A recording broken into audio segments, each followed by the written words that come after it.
Hi hello ನಮಸ್ಕಾರ. Shashi kitchen ವರ್ಲ್ಡ್ಗೆ ನಿಮ್ಮೆಲ್ಲರಿಗೂ ಸ್ವಾಗತ. ಹೇಗಿದ್ದೀರಾ ಎಲ್ಲರೂ ಚೆನ್ನಾಗಿದ್ದೀರಾ ಅಂತ ಅಂದ್ಕೊಂಡು ಇವತ್ತಿನ ರೆಸಿಪಿನ ಸ್ಟಾರ್ಟ್ ಮಾಡ್ತಾ ಇದ್ದೀನಿ. ಇವತ್ತಿನ ರೆಸಿಪಿ ಏನಪ್ಪ ಅಂದರೆ ನಮ್ಮ ಉತ್ತರ ಕರ್ನಾಟಕ ಸ್ಟೈಲಲ್ಲಿ ಕಟ್ಟಿನ ಸಾಂಬಾರು ಹೇಗೆ ಮಾಡೋದು ಅಂತ ಈ ವಿಡಿಯೋ ಮುಖಾಂತರ ನಿಮ್ಮ ಹತ್ರ ಶೇರ್ ಮಾಡ್ಕೋತಾ ಇದ್ದೀನಿ. ಬನ್ನಿ ಹಾಗಾದರೆ ರೆಸಿಪಿ ನೋಡ್ಕೊಂಡು ಬರೋಣ. ವಿಡಿಯೋ ಮಾತ್ರ ಎಲ್ಲೂ ಸ್ಕಿಪ್ ಮಾಡೋಕ್ಕೆ ಹೋಗಬೇಡಿ. ಇವಾಗ ನೋಡಿ, ಬೇಳೆನ ಬೇಯಿಸ್ಕೊಂಡು, ಅಂದರೆ ಒಬ್ಬಟ್ಟಿಗೆ ನಾವು ಬೇಳೆ ಬೇಯಿಸಿರ್ತೀವಲ್ಲ ಅದನ್ನು ಕಟ್ಟು ನಾನು ಎತ್ತಿಟ್ಕೊಂಡಿದ್ದೀನಿ, ಅಂದರೆ ಅದ್ರ ನೀರನ್ನ ಎತ್ತಿಟ್ಕೊಂಡಿದ್ದೀನಿ. ಇವಾಗ ಅದಕ್ಕೆ ಏನೇನು ಬೇಕು ಅಂತ ನೋಡ್ಕೊಂಡು ಬರೋಣ. ಇಲ್ಲಿ ಸ್ವಲ್ಪನೇ ನಾನು ಕರಿಬೇವು ತೊಗೊಂಡಿದ್ದೀನಿ, ಫ್ರೆಶ್ ಆಗಿರುವಂಥ ಕರಿಬೇವು ತೊಗೊಳ್ಳಿ. ಆಮೇಲೆ ತೆಂಗಿನಕಾಯಿ, ಕೊತ್ತಂಬರಿ ಇಲ್ಲಿ ನಾನು ಕಡ್ಡಿ ಸಮೇತ ತೊಗೊಂಡಿದ್ದೀನಿ. ಈ ಥರ ಕಡ್ಡಿ ಸಮೇತ ಇರುವಂಥ ಕೊತ್ತಂಬರಿನೂ ಕೂಡ ನೀಟಾಗಿ ತೊಳೆದು ತೊಗೊಂಡಿದ್ದೀನಿ. ಇವಾಗ ಇದನ್ನೆಲ್ಲನೂ ನಾವು ಮಿಕ್ಸಿ ಜಾರ್ಗೆ ಹಾಕ್ಕೊಂಡು, ನೀರು ಹಾಕೋಕ್ಕೆ ಹೋಗಬಾರ್ದು ಯಾವುದೇ ಕಾರಣಕ್ಕೆ. ನೀರು ಹಾಕ್ದೇ ಹಾಗೇ ನಾವು ಇದನ್ನು ರುಬ್ಕೋಬೇಕಾಗುತ್ತೆ. ಇವಾಗ ನೋಡಿ ಎಲ್ಲನೂ ಹಾಕ್ಕೊಂಡಾಯಿತು. ಇವಾಗ ಇದಕ್ಕೆ 1 ಟೇಬಲ್ ಸ್ಪೂನಷ್ಟು ಜೀರಿಗೆನೂ ಹಾಕೋತಾ ಇದ್ದೀನಿ. ಫುಲ್ 1 ಟೇಬಲ್ ಸ್ಪೂನಷ್ಟು ಜೀರಿಗೆನ ಹಾಕ್ಕೊಳ್ಳಿ, ತುಂಬ ಒಳ್ಳೆ ಫ್ಲೇವರ್ ಬರುತ್ತೆ. ಇವಾಗ ಇದನ್ನು ನೀರು ಹಾಕ್ದೇ ರುಬ್ಕೊಳ್ಳೋಣ. ತರಿಯಾಗೇ ಇರಬೇಕು, ಫೈನ್ ಪೇಸ್ಟ್ ಬೇಡ. ನೋಡಿ ನಿಮ್ಗೆ ತೋರಿಸ್ತೀನಿ, ಈ ಥರ ಇರಬೇಕು. ನೀರು ಯಾವುದೇ ಕಾರಣಕ್ಕೆ ಹಾಕೋಕ್ಕೆ ಹೋಗಬೇಡಿ. ಇವಾಗ ಇದನ್ನು ಎತ್ತಿಟ್ಕೊಳ್ಳೋಣ ಪಕ್ಕಕ್ಕೆ. ಇವಾಗ ಬನ್ನಿ, ಒಂದು ಕಡಾಯಿ ಇಟ್ಕೊಂಡಿದ್ದೀನಿ. ಇವಾಗ ಇದೇ ಕಡಾಯಿಗೆ ನಾನು ಎಣ್ಣೆನ ಹಾಕೋತಾ ಇದ್ದೀನಿ. ಎಣ್ಣೆ ಸ್ವಲ್ಪ ಜಾಸ್ತಿ ಕ್ವಾಂಟಿಟಿಲೇ ತೊಗೊತೀನಿ, ಯಾಕಂದರೆ ಕಟ್ಟಿನ ಸಾರು ಮಾಡಬೇಕು ಅಂದರೆ ಸ್ವಲ್ಪ ಎಣ್ಣೆ ಜಾಸ್ತಿ ಇದ್ರೇ ಚೆನ್ನಾಗಿರುತ್ತೆ. ಇವಾಗ ಎಣ್ಣೆ ಚೆನ್ನಾಗಿ ಕಾಯಿಲಿ ಫ್ರೆಂಡ್ಸ್. ಇವಾಗ ಎಣ್ಣೆ ಕಾಯೋವರೆಗೂ ನಾನು 3 ಹಣ್ಣಾಗಿರುವಂಥ ಟೊಮೊಟೊನ ನೋಡಿ ಈ ಥರ ಒಂದರಲ್ಲಿ 4 ಭಾಗ ಮಾಡ್ಕೊಂಡಿದ್ದೀನಿ, ರಫ್ಲಿ ಚಾಪ್ ಮಾಡ್ಕೊಂಡಿದ್ದೀನಿ. ಈ ಥರ ಹಣ್ಣಾಗಿರುವಂಥ 3 ಟೊಮೊಟೊನ ತೊಗೊಳ್ಳಿ. ನೋಡಿ ಇವಾಗ ಪೇಸ್ಟ್ ಮಾಡ್ಕೊಂಡಿದ್ದೀನಿ ಆ ಟೊಮೊಟೊದು ಕೂಡ. ಇವಾಗ ಇದನ್ನು ಸೈಡಲ್ಲಿ ಎತ್ತಿಟ್ಕೊಳ್ಳೋಣ. ಎಣ್ಣೆ ಕೂಡ ಬಿಸಿಯಾಗಿದೆ. ಇವಾಗ ಸಾಸಿವೆ ಹಾಕ್ಕೊಳ್ಳೋಣ. ಫಸ್ಟು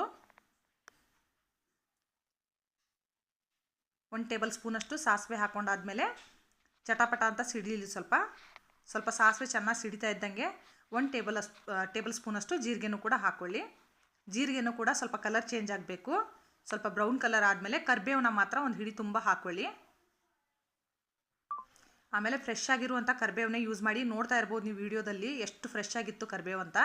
ಆಮೇಲೆ 2 ಗೆಡ್ಡೆ ಬೆಳ್ಳುಳ್ಳಿನ ಕುಟ್ಟಿ ಹಾಕೋತಾ ಇದ್ದೀನಿ. ಇದನ್ನು ಮಿಕ್ಸಿಗೆ ಹಾಕೊಳ್ಳೋಕೆ ಹೋಗಬೇಡಿ, ಕುಟ್ಟಿನೇ ಹಾಕ್ಕೊಳ್ಳಿ ಕಲ್ಲು ಒಳಗಡೆ, ತುಂಬ ಚೆನ್ನಾಗಿರುತ್ತೆ. ಇವಾಗ ನೀಟಾಗಿ ಮಿಕ್ಸ್ ಮಾಡ್ಕೊಳ್ಳೋಣ.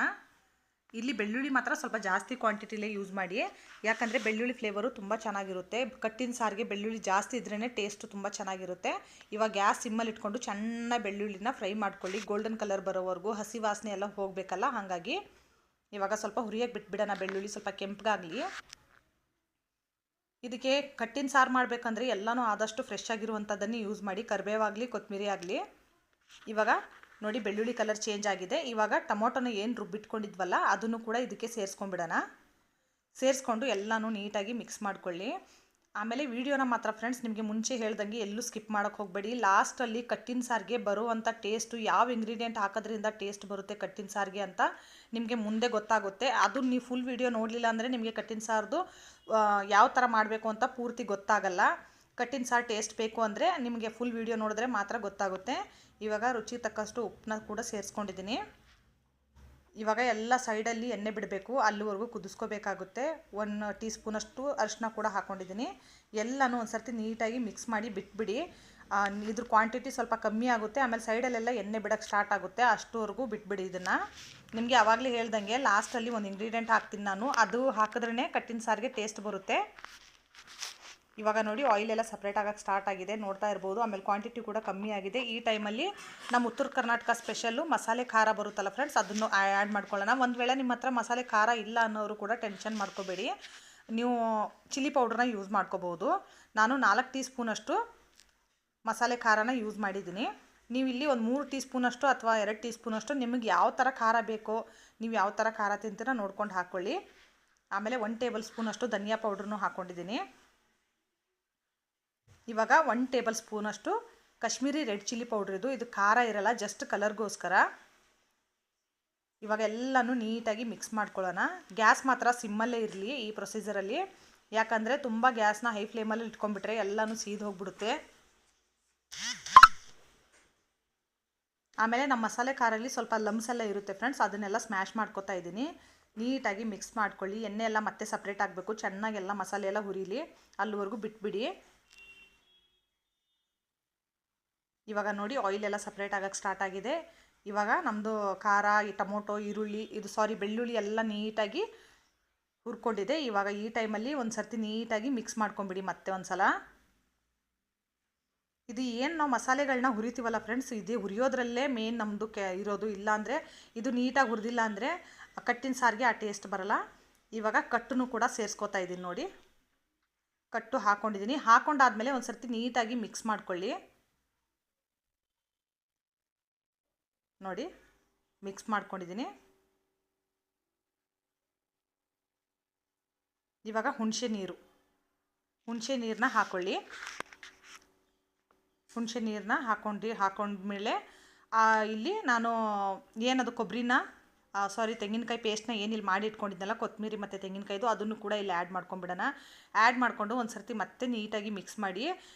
ಇಲ್ಲೆಲ್ಲ ಮಿಕ್ಸ್ ಆಗೋವರೆಗೂ ಮಾತ್ರ ನೀರು ಹಾಕೊಳ್ಳೋಕೆ ಹೋಗಬೇಡಿ. ಫಸ್ಟ್ ಎಲ್ಲ ಇಂಗ್ರೀಡಿಯೆಂಟ್ಸ್ನ ಮಿಕ್ಸ್ ಮಾಡ್ಕೊಳ್ಳಿ, ಕನ್ಸಿಸ್ಟೆನ್ಸಿ ನೋಡ್ಕೊಳ್ಳಿ, ಆಮೇಲೆ ನೀರು ಹಾಕ್ಕೊಳ್ಳಿ. ಅಲ್ಲಿವರೆಗೂ ನೀರು ಹಾಕಬೇಡಿ ಫ್ರೆಂಡ್ಸ್. ಇವಾಗ ನೋಡಿ ಎಲ್ಲ ಮಿಕ್ಸ್ ಆಗಿದೆ. ಇವಾಗ ನೀರನ್ನ ಆ್ಯಡ್ ಮಾಡ್ಕೋತಾ ಇದ್ದೀನಿ ನೋಡಿ.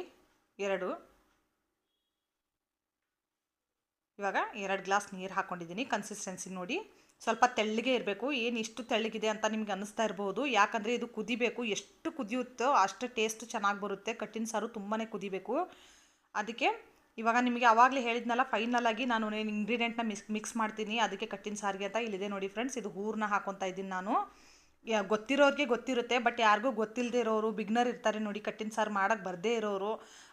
ಎಷ್ಟೋ ಸರ್ತಿ ಮನೇಲಿ ಟ್ರೈ ಮಾಡಿರ್ತೀರಾ, ಬಟ್ ಅದು ಕಟ್ಟಿನ ಸಾರು ಥರ ಟೇಸ್ಟ್ ಯಾಕೆ ಬರಲ್ಲ ಅಂತ ನೀವು ಅನ್ಕೋತಾ ಇರ್ಬೋದು. ನಮ್ಮಮ್ಮ ಎಲ್ಲ ಮಾಡ್ತಾರಲ್ಲ ಆ ಥರ ಟೇಸ್ಟ್ ಎಲ್ಲ ನಮ್ಗೆ ಯಾಕೆ ಬರಲ್ಲ ಅಂತ ಎಷ್ಟೋ ಜನ ಅನ್ಕೋತೀರಾ. ಆ ಥರ ಅನ್ನೋರಿಗೆ ಈ ಥರ ನಾವು ಹೂರನ್ನ ಮಿಕ್ಸ್ ಮಾಡಿದ್ರೇ ಆ ಥರ ಟೇಸ್ಟ್ ಬರುತ್ತೆ ಫ್ರೆಂಡ್ಸ್.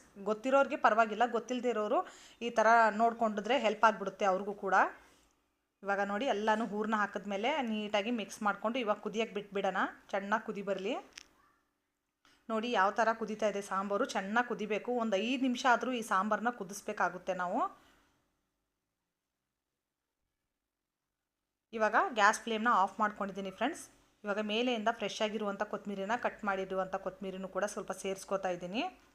ನೋಡಿ ನಮ್ಮ ಕಟ್ಟಿನ ಸಾಂಬಾರು ರೆಡಿ ಆಯಿತು. ಇಷ್ಟೇ ಫ್ರೆಂಡ್ಸ್, ಏನು ಜಾಸ್ತಿ ಇಲ್ಲ. ಇದಕ್ಕೆ ತುಂಬ ಮಸಾಲೆಗಳನ್ನ ಅದು ಇದು ಅಂತ ರುಬ್ಬಿ ಮಾಡುವಂಥ ಅವಶ್ಯಕತೆ ಏನಿಲ್ಲ. ಒಂದು ಸರ್ತಿ ನಿಮಗೆ ಕನ್ಸಿಸ್ಟೆನ್ಸಿ ತೋರಿಸ್ತೀನಿ ಬನ್ನಿ. ನೋಡಿ ನಾನು ನೀರು ಹಾಕಿ ಕುದಿಯೋಗಿಂತ ಮುಂಚೆ ಕನ್ಸಿಸ್ಟೆನ್ಸಿ ಯಾವ ಥರ ಇತ್ತು, ಇವಾಗ ಕನ್ಸಿಸ್ಟೆನ್ಸಿ ಯಾವ ಥರ ಇದೆ ಅಂತ ನಿಮಗೆ ತೋರಿಸ್ತೀನಿ ನೋಡಿ. ನೋಡಿ ಎಷ್ಟು ಚೆನ್ನಾಗಾಗಿದೆ ಫ್ರೆಂಡ್ಸ್. ಆಮೇಲೆ ಕಲರ್ ಕೂಡ ನೋಡ್ತಾ ಇರ್ಬೋದು ಎಷ್ಟು ಅದ್ಭುತವಾಗಿ ಬಂದಿದೆ.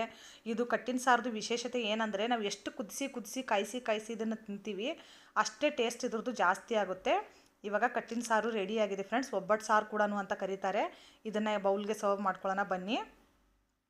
ಇವಾಗ ನೋಡಿ ನಾನು ಇದನ್ನು ಬೌಲ್ಗೆ ಸರ್ವ್ ಮಾಡಿಕೊಂಡು ಊಟಕ್ಕೆ ರೆಡಿ ಮಾಡ್ಕೊಂಡಿದ್ದೀನಿ. ತುಂಬಾ ಟೇಸ್ಟಿಯಾಗಿರುತ್ತೆ ಫ್ರೆಂಡ್ಸ್. ಯಾರಿಗೆಲ್ಲ ಕಟ್ಟಿನ ಸಾಂಬಾರು ಮಾಡೋದು ಕಷ್ಟ ಅನಿಸುತ್ತೋ, ಆಮೇಲೆ ಇದು ನಮ್ಮ ಉತ್ತರ ಕರ್ನಾಟಕ ಸ್ಟೈಲಲ್ಲಿ ಮಾಡಿರುವಂಥ ಕಟ್ಟಿನ ಸಾಂಬಾರು, ಯಾರಿಗೆಲ್ಲ ಕಟ್ಟಿನ ಸಾರು ಮಾಡೋದು ಕಷ್ಟ ಅಂತ ಅನ್ಕೋತೀರಾ ಅವರು ಈ ವಿಡಿಯೋನ ನೋಡಿ ಮಾಡಬಹುದು. ಅವ್ರಿಗೆ ಹೆಲ್ಪ್ ಆಗುತ್ತೆ ಅಂತ ನಾನು ಅನ್ಕೊತೀನಿ. ಹಬ್ಬ ಎಲ್ಲ ಬಂತು, ಎಲ್ಲ ಹಬ್ಬಗಳಿಗೆ ಇವಾಗ ನಿಮಗೆ ಯೂಸ್ ಆಗುತ್ತೆ.